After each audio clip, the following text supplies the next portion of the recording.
নিজের স্ত্রীর সাথে সর্বোচ্চ সুন্দর ব্যবহার করতে হবে ভাইরা। আল্লাহ বলেছেন ওয়াশিরুহুন্না বিল মারুফ, তাদের সাথে সুন্দর আচরণ করো।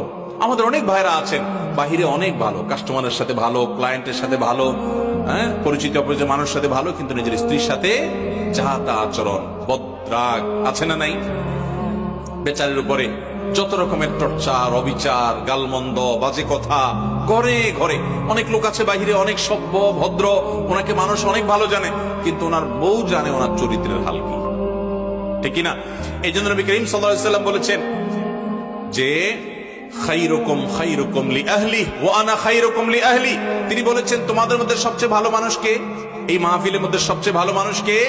যে তার পরিবারের কাছে, কোন কোন হাদিস তিনি স্ত্রীকে নির্দিষ্ট করে বলে দিয়েছেন যে তার স্ত্রীর কাছে ভালো। অর্থাৎ স্ত্রী যদি বলে দিল থেকে যে আমার সাহেব, আমার স্বামী ওনার মতো মানুষ হয় না, উনি আসলে একজন অমায়িক ভালো মানুষ, এই সার্টিফিকেট যদি বউয়ের কাছ থেকে নিতে